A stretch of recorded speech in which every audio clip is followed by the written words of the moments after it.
सारी मलिनता, इसका मतलब पहला है पवित्रता से चलने वाले बनो। किसी से बैर भाव में नहीं चलो, परंतु एक पवित्रता से चलो। बैर भाव की बढ़ती को दूर कर दो और उस वचन को इतना नम्रता के साथ ग्रहण कर लो जो तुम्हारे हृदय में बोया जाता। चर्चा आया करेंगे तो हृदय में बोया जाएगा। लेकिन आज क्या चीजें बोया जाती है? जब फेसबुक देखते हैं, ट्विटर देखते हैं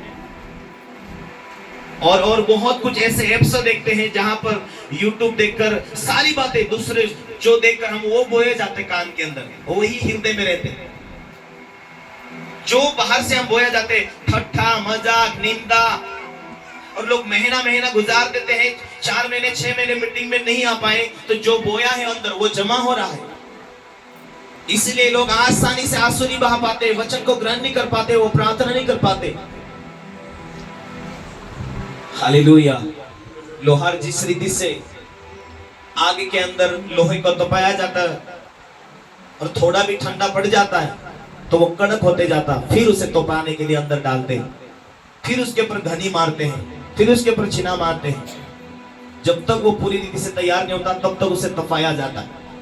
उसी रीति से जब आपको वचन जब सुनाया जाता, आपका मन में जगह नहीं तैयार हुआ वचन को, अरे तो मीटिंग में क्यों ना आता, उसे बोलेंगे तो वो उल्टी रीति से उसे वचन को लागू करेगा। पास्टर क्यों मुझे डांटते, पास्टर क्यों मुझे इस रीति से कहते हैं। लेकिन जब आराधना होगी, प्रार्थना होगा, आपका मन फिरेगा, आपका आंसू बहता है, आपका दिल परमेश्वर के राज्य के लिए तैयार होता है, तब तो आपको वचनों के द्वारा मोड़ दिया जाता है, पवित्र आत्मा की ताकत उसकी सामर्थ्य से मोड़ दिया जाता है, तब आप वचन की गहराई में चले जाते हैं। जब वचन काम करता तभी तो इंसान तैयार होता कि हाँ मैं सेवा करूंगा, हाँ मैं मुझे जो ड्यूटी दिया जाएगा तब मैं सेवकाई के लिए तैयार हो जाऊंगा। जमीन को जब बार बार बारिश होती जाकर इंसान वहां किसान बो नहीं देता, वहां पर खेती करने के लिए वो बीज नहीं बो देता। वो गीली होती जमीन, काम गीली होती, काम होने के बाद पूरी रीति से वो तैयार होती, बोने के लायक तैयार होती, तब उसमें बीज बोया जाता, वो अंकुरित होता है। Hallelujah, hallelujah. बिना वचन, बिना आराधना, बिना प्रार्थना, बिना परमेश्वर के कार्य से हमारा भी जीवन जो है, वो हृदय जो है सूखी पड़ित जमीन के समान है। वो एक ही दिन में तैयार नहीं होता, एक ही दिन में आंसू नहीं बह जाते, एक ही दिन में पवित्र नहीं बन जाता, एक ही दिन में सामर्थ्य से नहीं भर जाता, एक ही दिन में पूरा छुटकारा नहीं हो जाता। आपका मन खोलना पड़ता है।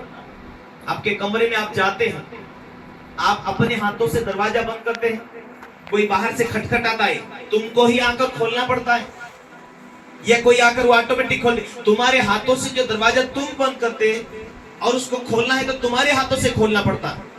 उसी रीति से जो गुनाह तुम्हारे जीवन में आता है उसे प्रभु भी डायरेक्टली माफ नहीं करता है, तुमको बोलना पड़ता, मन फिराना पड़ता, छोड़ना पड़ता। प्रभु ये गुनाह मुझसे हुआ, मैं छोड़ना चाहता हूं, आओ मेरे जीवन में। अपने हृदय को, अपने आप को खोलना पड़ता है। जहां जहां वचन को तुमने तोड़ा, जहां जहां वचन को तुमने भूला, जहां जहां आज्ञाओं को तुमने तोड़ा, परमेश्वर के सामने एक ही निर्णय करना पड़ता है कि प्रभु मैं तेरे वचन के द्वारा जीना चाहता हूं, मुझे उठा, मुझे बढ़ा, मैं बढ़ना चाहता हूं। उसी कहते हैं मन फिराना। जब आप मन फिरा लेते हैं, परमेश्वर कार्य करना शुरुआत करता है। वो सर्व सामर्थी, सर्वव्यापी, सर्व सामर्थी, सब कुछ जानने वाला परमेश्वर है। हमारी हर जरूरत को वो जानता है। आप छोटे बच्चे के समान उसके कानून कायदे को पालन करेंगे ना, वो भी आपके करीब ही रहेगा। Hallelujah, hallelujah. वो जानता है। जब बच्चा बीमार होता है तो माँ उस बीमारी की हालत में छोड़कर उसे खेत में नहीं चले जाती, मजदूरी करने के लिए नहीं चले जाते। बच्चा जब बीमार होता है, बच्चा जब छोटा होता है, तो वो माँ जब तक वो कितना भूख काटेगा, कितना दुख काटेगा, इसीलिए माँ उसके इर्द गिर्द नहीं होती है। उसी रीति से आप नए नए हो तो परमेश्वर भी आपके इर्द गिर्द ही होता है। वो कभी नहीं छोड़ता, वो हर स्थान पर उसकी आत्मा मौजूद है। जिस रीति से आप परमेश्वर का वचन कहता है 23 में, उसकी भरपूरी स्वर्ग में, उसकी भरपूरी पृथ्वी के ऊपर है। वो हर जगह, हर स्थान पर एक समान है। वो उसका वाचा, उसकी वादा है कि मैं कभी ना त्यागूंगा, कभी ना छोड़। परमेश्वर हर जगह हर समय वो एक समान है। Hallelujah, hallelujah. हमारी भूख, हमारी इच्छा कितनी होनी चाहिए उसके वचन के लिए, उसके राज्य के लिए, उसके कार्य के लिए। हालेलुया। हमें बढ़ाने के लिए इतनी लालसा रखता है वो। माँ जब अपने बच्चों को चलते हुए देखते हैं, आ बेटे आ, वो गिरता है दौड़ के जाके उठाती, अरे तू चल सकता, अरे तू बढ़ सकता है। उसके करीब होती वो, उसको संभालने के लिए, उसको चलाने के लिए। जब वो चलता है वो आनंदित होती है, जब वो बढ़ता है वो आनंदित होती है, जब वो बोलने लगता है वो आनंदित होती है, जब वो देखने लगता है वो आनंदित होती। माँ अपने बच्चों को देखकर इतनी रोज आनंदित होती है। वो चल रहा, वो खेल रहा, वो माँ तृप्त नहीं होती बच्चे के आनंद को देखकर। उससे भी बढ़कर गहरा प्रेम है परमेश्वर का, उससे भी भारी प्रेम है परमेश्वर का आपके लिए। उसकी कितनी बड़ी प्लानिंग है आपको बढ़ाने, आपको सुरक्षा देने, आपको मजबूत करने के लिए। बच्चा जब गोबर में जाकर गिर जाता है, अब तो मेरा बेटा नहीं बोलती माँ, उसे धोती, उसे साफ करती। उसी रीति से आपकी गलतियों में आप डूब जाते, गिर जाते, आपको वहां से निकालता है परमेश्वर। लेकिन आपका सलाहकार चाहिए, आपको चलाने वाला व्यक्ति चाहिए जो आपका अगुवा होता है। Hallelujah, hallelujah. इसीलिए सुनने वाले इतने नहीं, पर उसके ऊपर वचन पर चलने वाले, जीने वाले बनो।